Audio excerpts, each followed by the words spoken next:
ये सवाल हमने देश भर से जुटाए हैं। ये सवाल राहुल यादव जी का है, पूछ रहे हैं यूपीएससी के परीक्षार्थियों को क्या पढ़ाई से ज्यादा मोटिवेशन की जरूरत होती है, और मोटिवेशन के लिए करें क्या? रात दिन रील देखते हैं नौजवान, और मोटिवेशन उतनी देर रहता है, बस जितनी देर रील चलती है। रील तो नशे की तरह है ना, जैसे शराब जितनी पीती रहो चढ़ती रहेगी। वाह। तो जैसे शराब पीना छोड़ दिया वैसे नशा हो गया। तो ये इन बहादुरों को मोटिवेशन की नहीं, आंतरिक शक्ति की जरूरत है, और आंतरिक शक्ति पैदा होगी ध्यान से, योग से। और बिहार की धरती जहां पर भगवान बुद्ध को निर्वाण मिला, वहां की धरती, अभी मैं उसी धरती की चर्चा कर रहा था। तो रील और शराब दोनों एक ही चीज है, जैसे बंद करेंगे उतर जाएगा। तो इन सबको चाहिए कि अपने मानसिक शक्ति को बढ़ाने के लिए ध्यान की शुरुआत करें, योग की शुरुआत करें। बड़ी अगला सवाल आप लोग को माइक है जी। उमंग मिश्र का ये सवाल है कि दर्शन जीवन के लिए कितना जरूरी है, उसे जीवन में कैसे अपनाना? वो लाइक टू आंसर। स्कोरिंग के लिए जरूरी है ये तो पता है, पर जीवन के लिए दर्शन यानी ज्ञान। भगवान बुद्ध महान बने देखकर सिद्धार्थ जो सिद्धार्थ से बुद्ध का निर्माण हो रहा है, वो किसी यूनिवर्सिटी में पढ़ के थोड़ी हो रहा है। देखा उन्होंने, एक बुजुर्ग आदमी को देखा, एक बीमार आदमी को देखा, फिर एक डेड बॉडी को देखा, फिर एक सन्यासी को देखा। इसलिए भारत में दर्शन का मतलब जो देखकर सीखा जाए। कबीर ने क्या, कौन सी कहां पढ़ाई की? एक खजूर का पेड़ देखा, तुरंत दर्शन लगा दिया। बड़ा हुआ तो क्या हुआ, जैसे पेड़ खजूर, पंछी को छाया नहीं, फल ला गया दूध। तो दर्शन यानी आंतरिक दृष्टि का विकास। चक्की चलते हुए बहुत लोगों ने देखा, लेकिन उस चक्की को कैसे अध्यात्म के दर्शन में सेट करना है। चलती चाकी देख के दिया कबीरा को, और दो पाटन के बीच में साधु बचा न कोई। तो दर्शन आंतरिक दृष्टि के विकास के लिए अनिवार्य है, और वो आंतरिक दृष्टि आपको सिर्फ इस संसार में महान नहीं बनाएगी, आपको अगले लोगों में भी आपका रास्ता प्रशस्त करेगी। ठीक, अगला सवाल महत्वपूर्ण है, मैं चाहता हूं कि आप चारों लोग उसको रिस्पॉन्ड करें। ये यक्ष प्रश्न की तरह है और अनंत काल से चला आ रहा है। यूपीएससी में ऑप्शनल का चयन कैसे करें? महेंद्र का सवाल है, और मिलियंस ऑफ महेंद्र का सवाल जी। तो सबसे पहले तो इस ऑप्शनल सब्जेक्ट को चूज करना, इसके इंपॉर्टेंस को समझना पड़ेगा। हमें मालूम होना चाहिए कि ये सिलेक्शन में रैंक भी दिला सकता है, नहीं तो सिलेक्शन रोक भी सकता है। सबसे बड़ा दुख जो होता है कि 2-2, 3-3 साल बाद पढ़ लिए एक सब्जेक्ट को, देन बाद में रियलाइज होता है कि अब ऑप्शनल चेंज करना। तो मुझे लगता है 3 बातें ऑप्शनल में बहुत जरूरी है। सबसे पहली चीज इंटरेस्ट। सब्जेक्ट में इंटरेस्ट होगा, क्योंकि वो 2 पेपर कवर कर रहा है मेंस के। सब्जेक्ट में भी इंटरेस्ट होगा तो ही आप उसको रात भर बैठ के पढ़ जाओगे। क्योंकि कई बार हम ऐसा लर्नर का वो है कि अरे इस बार तो ज्योग्राफी बहुत चला, इस बार तो पबेट बहुत चला, जो उसमें ले लिया। लेकिन सबसे बड़ी प्रॉब्लम आती है कि इंटरेस्ट नहीं होता, तो सब्जेक्ट में फिर गड़बड़ी हो जाती है। तो एक बात इंटरेस्ट। दूसरा मुझे लगता है ऑप्शनल में शिक्षक का बहुत बड़ा रोल है। टीचर्स को बहुत ध्यान से चुने। सब शिक्षक अच्छे होते हैं, पर मुझे बात किसकी समझ आ रही है ये बहुत जरूरी है, क्योंकि आपको सब्जेक्ट को जीना है, 2 पेपर्स लिखने। और तीसरी सबसे इंपॉर्टेंट बात प्रैक्टिस। टेस्ट सीरीज का आपको एक संसाधन निकालना ही पड़ेगा। सच वही है कि यदि आप आंसर नहीं लिख पाए, कोई फायदा नहीं है और अच्छा ऑप्शनल लेने से, अच्छे टीचर से पढ़ने से। तो तीसरी बात है कि कहीं ना कहीं आपको आंसर राइटिंग प्रैक्टिस। तो 3 बातें ढूंढें, इंटरेस्ट, दूसरा शिक्षक, और तीसरी इंपॉर्टेंट बात कि कहीं से कैसा भी मुझे टेस्ट सीरीज का सोर्स मिल जाए। यही एक सत्य है ऑप्शनल को लेकर। मैं सर की बातों में केवल एक ही चीज जोड़ूंगा कि तीसरे में, क्योंकि हिंदी मीडियम होता है तो हर विषय का मटेरियल नहीं मिल पाता है। जिसमें मटेरियल मिले, क्योंकि हम 1 साल की परीक्षा दे रहे, पीएचडी नहीं कर रहे कि हमें 3 साल 4 साल लग जाए। तो मार्केट में हमें ये भी देखना होगा कि उस विषय का हमारे पास मटेरियल है या नहीं। जैसे हम एक बार चर्चा कर रहे थे 1987 के डीजीपी जो भोपाल के थे, उन्होंने फिजिक्स हिंदी माध्यम में लिखकर सिलेक्शन लिया। तो हमने उनसे पूछा सर आज अगर लेना होता तो क्या करते? तो बोले मैं फिजिक्स नहीं लेता क्योंकि मुझे उसके लिए मटेरियल भी बहुत ज्यादा सेलेक्ट करना था। तो ज्यादा जरूरी है कि आप ये भी दिखे कि जिस विषय को आप चुन रहे हैं वो स्वयं पीएचडी करने वाला ना हो, बल्कि आपको बना बनाया मटेरियल मिले, आप उसको समझे, रिवाइज करें, उसके बारे में जाने, तो आपका सिलेक्शन और भी जल्दी। चंद्रमौली जी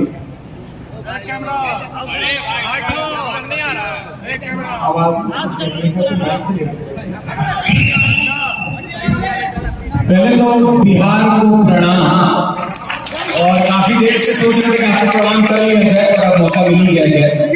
और जैसा कि क्वेश्चन है ऑप्शनल, आपको बता दें अगर राजा बनना है इस एग्जाम का तो ऑप्शनल पे पूरी पकड़ करनी पड़ेगी, और मामूली होती नहीं हर कोई इस पे पकड़ पा पाएगा।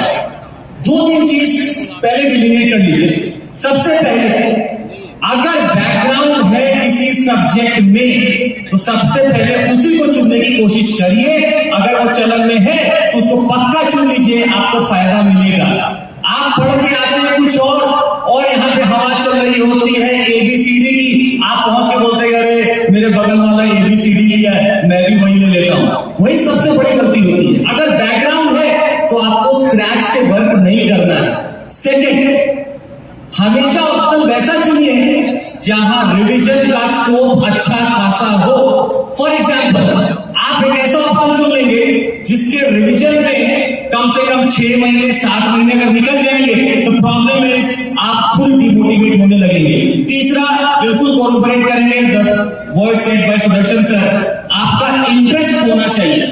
पता चला 1 महीने लेने के बाद मन किया अरे मां पसंद नहीं आ रहा है सब्जेक्ट को, बड़ा लिखना पड़ रहा है, तो कोई फायदा नहीं होगा। आप कम से कम 10 दिन लगाइए, रिसर्च करिए, और एक बार जो चुन लिया उस पर एकदम अड़ी रहना है अपने को। तो ऑप्शन के ये 3 मेजर क्राइटेरिया जो हमने हमेशा देखे और ये फायदा भी करते हैं, जो भी एस्पिरेंट होंगे जरूर फायदा करेंगे।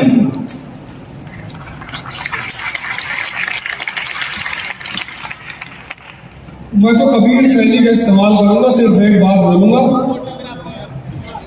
दुल्हन वही जो पिया बन पाए।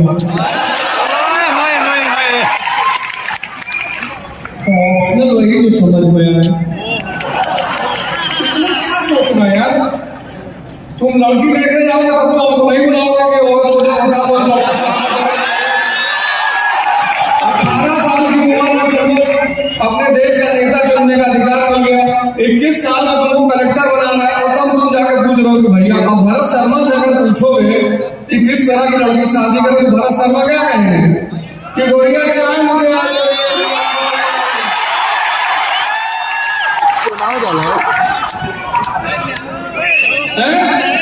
भरत शर्मा से कहेंगे ना कि गोरिया चांद दिया, गोरिया बोल पाऊंगा। मनोज तिवारी से पूछोगे तो कहेंगे कि जौन बात बस सदर को में वो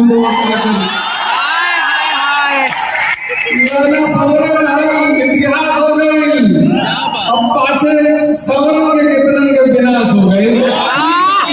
इस्तेमाल करो अपने विवेक, ये एग्जामिनेशन विवेक का है तुम्हारे। ए भैया गाली सुने का मन बा। अपना विवेक का इस्तेमाल करो, आप अपना एक बड़ी अपना ऑप्शनल किसी को मत बताइए। जैसे आपका ऑप्शन जोग्राफी है, आपका ये हिस्ट्री, उससे क्या होगा, उसमें सामने वाला क्या आपको हिस्ट्री की 10 बुराई बता देगा, उसको सिर्फ आपको डिमोरलाइज करना है, कहेगा हिस्ट्री में नंबर नहीं आता बहुत बड़ा है, और तुम्हारा है ही नहीं, तुम्हारा हिस्ट्री ऑप्शनल है ही नहीं। तुम मुश्किल से खा लो कि जी गुरु जी जैसा करो वैसे ही करेंगे। इसको बोलते हैं आर्ट ऑफ लिविंग।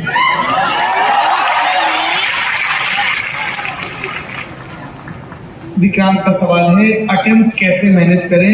1-2 बार तो ट्राई करने में अटेम्प्ट खराब हो जाते हैं और फिर अटेम्प्ट खर्च करने में डर लगता है। हम पूछते कब दे रहा अटेम्प्ट, कर पापा कह रहे हैं एक बार दे दो, एक बार दे के देख लो, एक बार शादी करके दे, चलेगी तो फिर करना, नहीं तो छोड़ देना।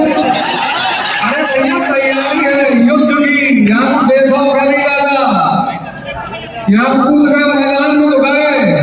तो एक साल आप अपनी तैयारी करिए, पढ़ाई करिए शानदार तरीके से, और एक साल प्रैक्टिस करिए। कम से कम 500 क्वेश्चन मेंस के मिनिमम। जिस दिन आपका 500वां आंसर होगा ना, उस दिन आपको कुछ सोचना नहीं पड़ेगा लिखने के लिए। और 30 क्वेश्चन पर डे प्रीलिम्स के। कितना हुआ? 900 क्वेश्चन महीने में, 10 महीने में 9000, 12 महीने में लमसम 10,000 प्रीलिम्स के क्वेश्चन तुम सॉल्व कर लोगे। और कितना करना है इसमें? 60। प्रोबेबिलिटी का अगर नियम लगाओ तो 70 करोगे कम से कम और ज्यादा। तो पहले साल तैयारी, दूसरे साल प्रैक्टिस, और जब तुम्हें क्वेश्चन करने में सोचना ना पड़े और लिखने में सोचना ना पड़े, उसके बाद वाला अटेम्प्ट दे दो।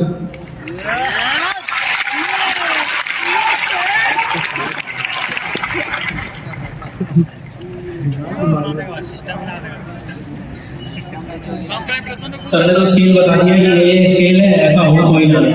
सर मुझे लगता है ना, कई बार एक बार प्रीलिम्स तो देख लूं, इसमें एक अटेम्प्ट खराब कर लूं, सिर्फ ट्राई करें। अच्छा, कुछ बच्चों का बोझ भी होता है कि 1 साल दिल्ली में रह रहा है, तो प्रूफ तो करो क्या कर रहे थे, क्योंकि इससे डर लगता है किसी शादी में जाऊंगा तो पूछ न ले क्या हुआ। तो मेरे हिसाब से सबसे बेसिक चीज है कि आपको अपने आप को पहचानना पड़ेगा कि भैया जो एग्जाम मांग रही है वो मैंने किया है कि नहीं। कहां से पता लगेगा? PYQs। कोई टॉपिक पढ़ रहा है या कोई सब्जेक्ट तभी बोलेंगे कि मेरा हो गया जब आप पुराने सारे पेपर्स कम से कम लगा पा रहे हैं।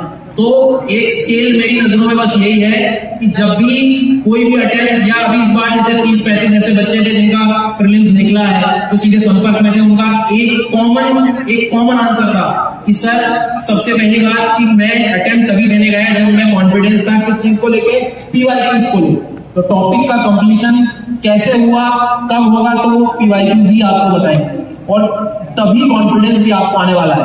नहीं तो ऐसे किसी के दूसरे मेजरमेंट से कि घर प्रूफ करना है, घर बनाना है, तो इस बार प्रीलिम्स को देख ही ले, देखेंगे फिर मेंस का क्या होगा। पर आप समझिए कि इंटरव्यू के बाद ही सिलेक्शन हो रहा है, सिर्फ प्रिंट निकालने से काम नहीं हो रहा।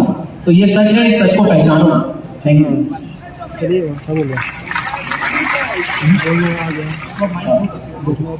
बस थोड़ा सा बोलना चाहेंगे आपने एक अलग अंदाज में। देखिए, अटेम्प्ट तब दीजिए जब आपको लगे कि आपकी यूपीएससी प्रिपरेशन में एक घटना हो गई। सुनिएगा, यूपीएससी प्रिपरेशन में जब वो घटना हो जाए, जब लगे कि आप उसके बिहार और वो आपकी पटना हो जाए, तब आप सोचिएगा अटेम्प्ट देना है। और वो अटेम्प्ट ऐसा होना चाहिए, ईमानदारी से पढ़ा लिखा सब कुछ किया, ईमानदारी से, चित्रक से, और वो आपका ऐसा अटेम्प्ट हो जिसमें लगे कि यार कुछ नहीं तो ईमान तो कम से कम कहे कि हाँ कुछ पढ़ के ही दिया है। मुंह उठाए सुबह चल दिए, प्रीलिम्स का पेपर है, चलो दे लेते हैं, एडमिट कार्ड वहीं चलते चलते के निकाल लिए, पेन लेके वहां पे पहुंच के सेंटर पे कुछ लोग पेन ले रहे और वो अटेम्प्ट देने आए। Please let's not do this. अगर आपको देना है तो बिल्कुल बिहार पटना वाला रिलेशन रखिए कि एक के बिना जिया नहीं जा रहा, और यहाँ पे यूपीएससी है दूसरा एंटिटी।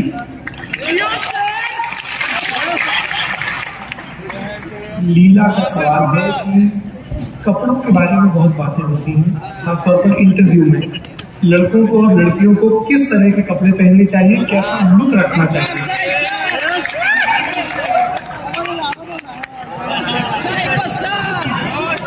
हवा में उड़ता जाएगा मेरा लाल दुपट्टा मोहम्मद।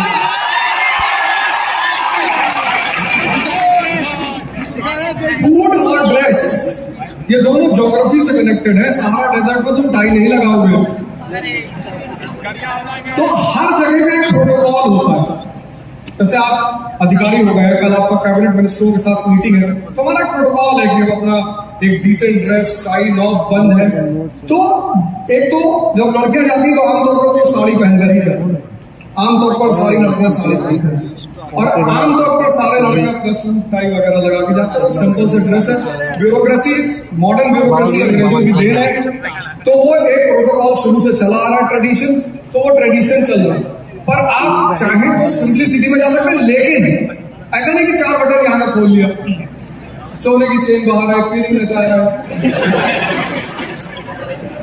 तो ड्रेस आप ऐसा पहनिए कि आपसे ज्यादा खाली अपने मन का खाइए और कपड़ा दूसरों के मन का पहनिए कि आपसे ज्यादा दूसरे आपको अप्रिशिएट करे।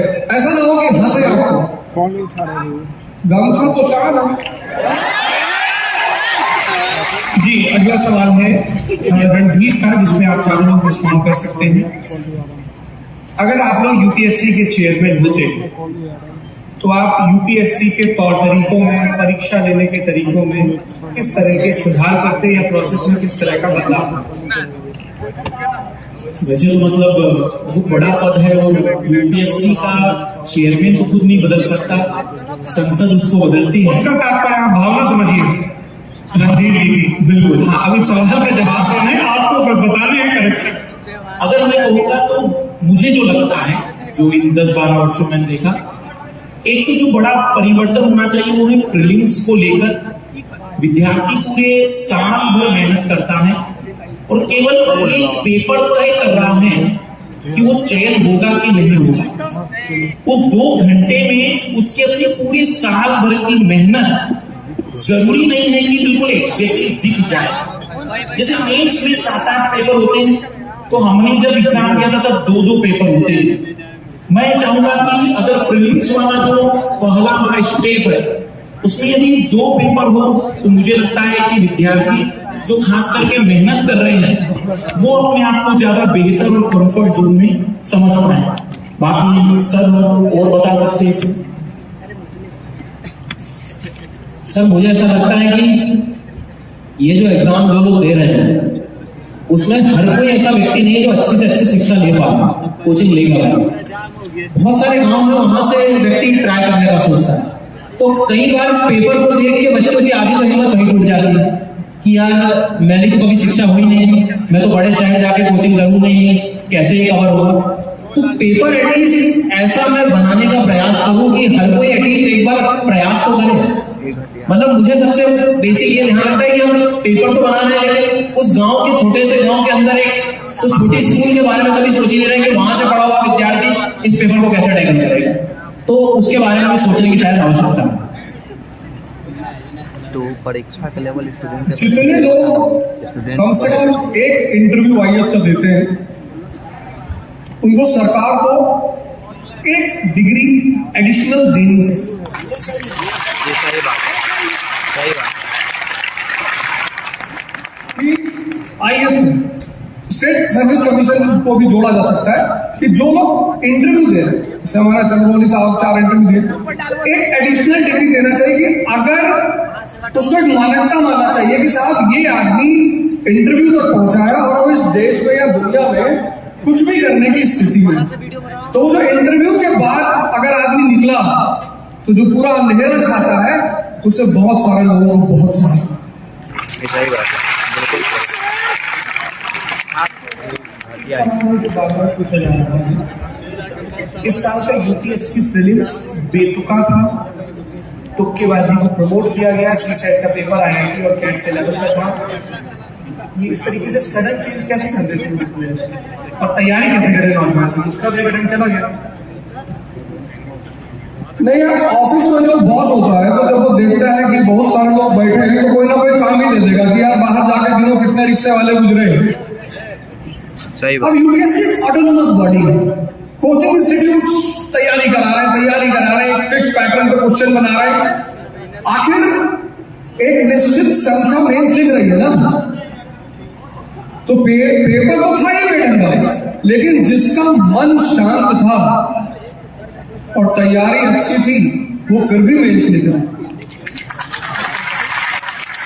क्योंकि युद्ध में जो सबसे बड़ी जरूरत है वो है शांत मन की। तो पेपर बेढंगा रहा होगा, सही बात है, बहुत लोगों की किस्मत भी काम कर गई होगी।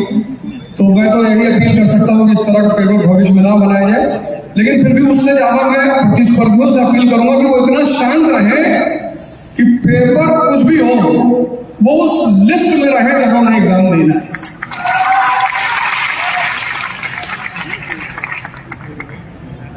एक सवाल आप चारों लोग उसको रिस्पॉन्ड करिएगा, वो ये है कि जितने भी टीचर्स हैं जिनको नौजवान देखते हैं खासतौर पर ऑनलाइन वीडियोज में, वो सब मोटिवेट तो बहुत करते हैं पर ये नहीं बताते हैं कि असफलता से कैसे निपटें, क्योंकि सिलेक्ट होने वाले तो कुछ 100 या कुछ 1000 ही है, अपीयर होने वाले लाखों हैं और तैयारी करने वाले उससे भी ज्यादा। तो एकदम मोटिवेशनल वीडियोस देख के लगता है कि सब अच्छा हो जाएगा, सब बदल जाएगा। और फिर नहीं होता है तो अंधकार दिखता है, जैसा सर ने जिक्र। तो क्या हम प्लान बी के बारे में सोच रहे हैं? अगर मैं कहूं कि जब हम यूपीएससी में एंट्री करते हैं तो ये सोचकर तो सभी को पता है हर साल सीट 1000 ही आने वाली, वो तो बढ़ने वाली नहीं। पर जैसे कई बार विद्यार्थी कहते प्लान बी, तो मेरा इसमें व्यक्तिगत ये मानना है कि जब पहली बार लड़ाई में उतरे तो केवल एक ही प्लान लेकर आ गया था। जो जापानी योद्धा होते हैं उनकी सबसे बड़ी खूबसूरती होती है कि वे जब युद्ध करने जाते हैं तो बस एक ही विकल्प होता है, जीत। और अगर वो नहीं जीत पाते तो अपनी गर्दन वही काट देते। पर मैं ये प्रमोट नहीं कर रहा हूं कि अब उसके बाद वो जीवन खत्म हो गया, पर मैं कहना चाहूंगा कि पहले प्रयास में वो प्लान बी ना सोचे। जब अगर उसे लग रहा है कि पहला प्रयास वो सफल नहीं कर पा रहा है तो मेरे हिसाब से फिर उसने प्लान बी की तरफ सोचना चाहिए। लेकिन जब वो पहली बार लड़ने जा रहा है तो केवल एक ही लक्ष्य है और वो है केवल और केवल इस परीक्षा में सफलता। सर ने 2 क्वेश्चन पूछे थे। पहला ये भी पूछा था कि क्या चेंज होना चाहिए, और ऑनलाइन वीडियोस के बारे में जो सर का कहना था। 2 भाग में इसका जवाब देते हैं। पहला, changes are required in UPSC pattern. Number 1, आप प्रीलिम्स को अगर देखें इस समय, जीएस तो फिर भी हम लोग खींच कर ले जाते हैं, पर सीसैट आप हमें मैथ्स का क्वेश्चन देंगे, इंग्लिश का देंगे, हो सकता है हम कर भी लेंगे, पर हमें नहीं लगता कि शायद किसी गांव से कोई एक ऐसा छात्र है जिसने इन चीजों को बहुत अच्छे से देख रखा है, वो सीसैट के वो मुश्किल क्वेश्चंस को, जिसको बाद में जब हम लोग बैठ के की निकालते हैं तो हम लोग भी अपने बालों को खुजलाते रहते बैठ के कि ये क्या पूछ लिया। वो स्टैंडर्ड या तो कम करिए या फिर कहीं ना कहीं जो भी क्वालिफाइंग मार्क्स है आप पेपर के जो भी आपका, अगर हार्ड है तो उसके हिसाब से सेट करिए, अगर इजी तो उसके हिसाब से सेट करिए। अभी फिलहाल भी ये लग रहा है इस बार का भी पीटी पेपर देखिए कि सीसैट में अच्छे वो खिलाड़ी जिन्होंने जीएस पे पकड़ बना रखी थी, सीसैट की वजह से उनका शायद कहीं ना कहीं नहीं हो पाएगा। इस बार की बात है। दूसरा, मेंस में आप सब जगह एक प्लेटफॉर्म पे है, जीएस, एसए, एथिक्स सब एक जगह है। बस ऑप्शनल एक ऐसा जगह है जहां पे आप कोई एक जगह फील नहीं करता। किसी ने ज्योग्राफी ले रखा है, वो बेचारा 250 नंबर लाने के लिए अपने जिंदगी के आधा समय वहीं पे वेस्ट करता रहेगा, ज्योग्राफी। और वहीं पे आप किसी लिटरेचर वाले से मिल लीजिए, संस्कृत वाले से, वो बोले अरे जो ऑलरेडी आ चुका है 10 बार वही आने वाला है, क्यों दिमाग लगाओ इतना। और वाकई में उतना ही आता है। आप इंजीनियरिंग सब्जेक्ट की बात करेंगे 300 नंबर तक आराम से लोग पा सकते हैं। आप सोशियोलॉजी में मेहनत करके भी, I am not demotivating any of you, अगर आप उसमें कोशिश भी करेंगे तो सोशियोलॉजी में 270, 75 इतना ही पा पाएंगे एवरेज। तो कहीं ना कहीं हम लोग को लेवल ग्राउंड लाना पड़ेगा वहां पे, या तो ऑप्शंस को धीरे धीरे आप फेज आउट करिए, जैसे कि काफी राज्य में करा जा चुका है। तीसरा, इंटरव्यू लेवल पे आप मात्र आधे घंटे में किसी की कुंडली नहीं बना सकते। आप खुद झांकिएगा, आपने इतनी मेहनत की है 2 साल 3 साल और आप इंटरव्यू में गए, हो सकता है इंटरव्यू के सुबह वाले दिन आपके घर में किसी की तबीयत खराब थी, हो सकता है आप परेशान थे, जो भी कंडीशन हो, 30 मिनट में हम आपके वास्तविक रूप को नहीं निकाल सकते। आप उसमें इतने नंबर का अगर वेटेज रख रहे हैं, कहीं ना कहीं बहुत शायद उन लोगों का चयन रुक जाता है जो वाकई में ईमानदारी से सर्विस में जा सकते थे। चौथा, क्रेडिट सिस्टम होना चाहिए यूपीएससी में, जो आजकल के कॉलेजेस में होता है। फॉर एग्जाम्पल, अगर इंटरव्यू दिया नहीं हुआ, आप उसको एक क्रेडिट दीजिए, उस क्रेडिट का यूज करके हो सकता है अपने स्टेट या राज्य पीसीएस में उसका रिजर्वेशन का फायदा उठाए या कहीं और उठाए, क्योंकि उसने इतनी मेहनत की है। Let's not waste this youth. और रही ऑनलाइन वीडियोस की बात, तो देखिए ऐसा है कि मोटिवेशन तो जरूरी है जिंदगी में, पर कंटेंट के बिना मोटिवेशन बिल्कुल वैसा ही हालत होगा गेम में कि आपकी स्ट्रैटेजी तो बनी हुई है पर योद्धा नहीं है। आपको मोटिवेशन चाहिए, पर कंटेंट का रोल उतना ही इंपॉर्टेंट है जितना कि मोटिवेशन का है। Thank you.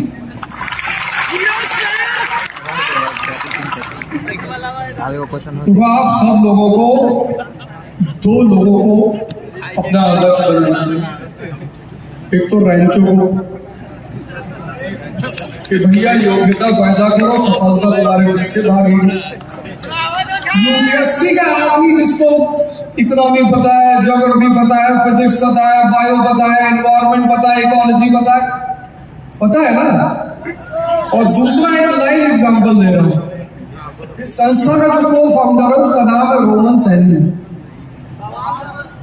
और हमारा स्टूडेंट वाजीराम 18वीं रैंक IAS में, और छोड़ के $3 बिलियन की कंपनी खड़ा कर दिया और उसका शिक्षक उसके यहाँ काम कर रहा है।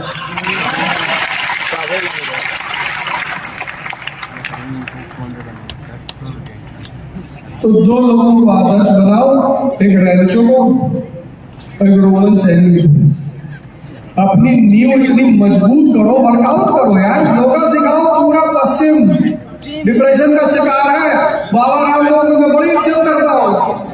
ईस्ट इंडिया कंपनी आई थी कमोडिटी लेके, बाबा साहब बेच रहा। इतना बड़ा कल्चर है ये, इतने ज्यादा लोग, मैं तो वीडियो देखता हूँ डायबिटीज रिवर्सल, सब आजकल डायबिटीज रिवर्स करा रहे हैं। इतनी ज्यादा पोटेंशियलिटी है। तुम सिर्फ, मेरा स्टूडेंट है, एक मिनट, मेरा स्टूडेंट है इलाहाबाद में, तो हमसे बोला है एडमिशन लिया, तो मुझे हम IAS तो ना बन पाएंगे। मैं क्यों? कहा 7 साल जेल में थे, अभी छूटे। हमने कहा तो मालिक पढ़ने का चले यहाँ तुम्हारी क्या जगह है? उसने कहा नहीं, आपको सुनते सुनते पढ़ने की इच्छा हुई, पढ़ रहे और IAS की तैयारी करेंगे। और उस लड़के ने पिछले 2 साल में अपने आप को इतना बड़ा योगा गुरु बना लिया है कि हमारी जो संस्था है, और संस्था से अलग उन सारे बच्चों को वो सुबह योगा सिखाता है। और 6 लड़कों से शुरुआत हुई थी, आज कम से कम 1400-1500 लड़के उसके पास सुबह योगा करने आते। योग्यता डेवलप करो यार।